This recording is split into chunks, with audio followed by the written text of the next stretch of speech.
ورحمة الله تعالى وبركاته أصحابتي كون عندنا كيام قلب وفشل كسر وهذا ما أنت يم وقال عصب هذا جام كوسم تسبسكرايب نوصل الفيديو لايك راكم ترى بحال بقى ما سنتين ما تستعد جوتان ما أنت وحرنا إن كفل علينا مكان هذا الله هرت ما كان أمد الصومالية وح أمود ده وحياة أي سن أمد الصومال هروا أقولن إن وح عادي عمل نورمال أي نقلين وعكسا نن ناقص قبا أو فيديو لايف اسكو دوقايا اسكو تشيكايا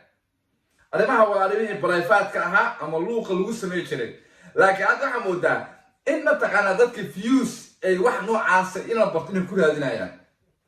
aad baan uga xunahay arrimaha noocaasa in dadka Soomaaliyeed wax aan hore looga baran ama aan ka suroobin in dad ay sameeyaan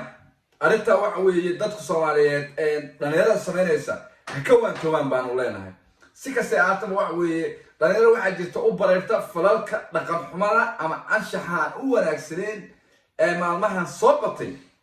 wiil iyo gabar isqaba gabar la yiraahdo Amuuna Huda Amuuna ee joogta waddanka Jarmalka iyo wiil qaba ayaa si bareer ah oo aan gambasho iyo cabsi lahayn maalin walba fiidiyo muuqaalo aan wanaagsaneen ku sameynaya barta TikTok walow ay xataa ku sii dareen Instagram inay soo dhigaan fiidiyoyaashooda dadka ayaa waxaan is iri dadka ma waysan dad lahayn oo ma waysan Soomaalinimo u baqayn oo ma waysan maxaa ka qadan baasira marka qaar ana su'aal isweydiiyo oo wax sida ma waysan damiir jirin mideeda kale ninku ma waysan damiir lahayn maxay tahay xaaskiisa oo qaawan oo ninkinayda oo public imaanaysa oo asaguna oo raali ka yahay inkastoo dadka qaar ay dhahaan wiilku waa wiil Titanic waxa jirb looga yaqaanaa ciyaalka soo maray Liibiya iyo Suudaan inta u dhaxayda ee Malta iyo Talyaaniga soo maray oo Dublinka ah ee faraha leh waxa weeye wax alaala wixii la rabo baa laga sameeyaa dadka qaar baa leh wiilku waa Dublin farabo leeyahay gabadhana waxa weeye sida aawid bay wax alaala wixii ay rabto ay uga sameeysaa arrimaha keeni kara wiilka asoo nin rag ah in uu xaaskiisa wuxuu rabo oo sameeyo oo dulqaad iyo damiirkaas liita oo qaato oo ogolaado waxa lagu leeyahay Dublinka u sababa waa wax dhici kara laakiin Dublin kasta iyo qaab walba ay noqotaba anu arinta ma qaateen dadka ila midka ahna oo damiirkana ma qaateen sababtoo ah waxa weeye waa arin damiir xumo ah in xaaskaaga maalin alla keena daily futada iyadoo luxayda iyo iyadoo qaawan iyo jirkeeda iyo cooradeeda oo banaanka taagan in si public ah u soo bandhigtid waa damiir xumo ilaahu Dublin ma tiriyo maalin ala qadeen labadan dhalinyarada ayaa si bareer maalin walba u soo bandhiga ayagoo isbuuqaya iyo ayagoo niikinaya iyo ayadoo qaawan wiilkan baa leeyahay duruuf baa ku sababtay in arrimaha qaato bal aan daawano Huda Amuun gabadha la yiraahdo Jarmalka joogta ee caadiga ka dhigata ama caadiyan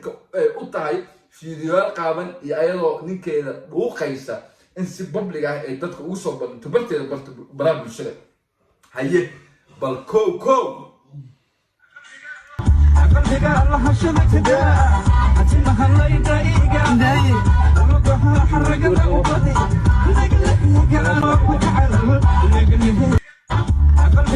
بالله وطلع يا كل دبل ماتري كنتم دبلين هدا حتى naagtayda oo qaawan iyo anoo la niikinaya inaan baraha bulshada ku soo bandhigin naagtaada la niikiyo waa xaaskaaga ilaahay baa kuu baneeyay laakiin mugdiga qololkiina iyo fadhigiina ku niikiya laakiin in maalin alla keeno ee caadi idinka noqoto inaad soo bandhigtaan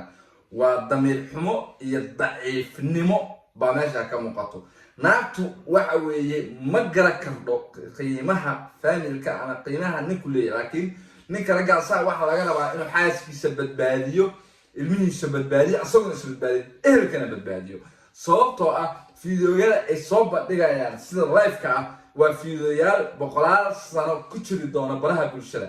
ilmahana haddii soo weynaadaan ay arki doonaan cunuga noocaasa muxuu dareemi doonaa hooyo Soomaaliyeed maxay dareemi doontaa dadku ehelkaas muxuu dareemi karaa aad baan uga xunahay bal haddana kana naga daawad midka kan waa subxaanaka yaa cadiim caadi baa la isku dhuuqayaa waa daahir ya shamis weeye waxba la isku lamaray naagtaan waa naag doosh weeye naagtaan waa anjanayna markan family naagta tan daawada bal ilaahay aan ku dhashay arinta Oh no. Siijaysa bal madaxaaga saan kugu jiro tinta. Saan sujisak sister pibso dugsijaysa marka. Siijaysa. Wallahi qatar kugu jiro. Siijaysa wajigaaga. Waa garabka kutus. Wallahi siijaysa. Bismillah. Siijaysa oo soo jeeso oo jeedi. No. Como soo jeesto bay ilaahay baan ku dhashay ya ciyaal baasto aad bay u dhibayeen ciyaal baasto wax alaala wixii lagu sameey karo waa lagu sameeyay waxaasna wax u sabab baa lagu leeyahay wiilku waa Dublin bay dadku ku leeyihiin oo Malta oo soo maray oo Talyaani oo ku soo maray oo Faraba uu leeyahay lagu leeyahay Yurub meel uu ka tagi kara malaha sababta awgeed buu damay xumadana u qaatay wiilkaas waa wiil dhalinyaro ah ee Soomaaliyeed arinta noocaasna ma qaadan lahayn waa nidaga laakiin maadaama oo Dublin yahay Yurubna oo san meel kale ka tagi karin ba arinta ku kasabtay gabadha in uu mataqaana ka qaato arinta gudnimada noocaasa si kastee aataba damiirku waxa weeye waa wax loo dhasho dadku isku damiir iyo isku shakhsiyad ma gabadhana waxaan meeshaan dardaaran uga jeedinaynaa in ay ka waantoodo faaxishada iyo dhaqan xumada maalin kasta ay u bareereedo waxaan leenahay cisiga iyo karaamada wiilka ku qaba ha ku dheelin ehelkiisa ha ku dheelin oo kaaga iyo ehelkaaga ha ku dheelin caruurta aad dhasheen iyo kuwa idin dhala doontona karaamada iyo sharafta ha ka qaadan oo beri yaan lagu garfin oo la dhihin habartaa iyo aabbaha saas bay si public ah iskugu dhuuqayeen marka waxaan leenahay gabadha Amuna Huda Amuna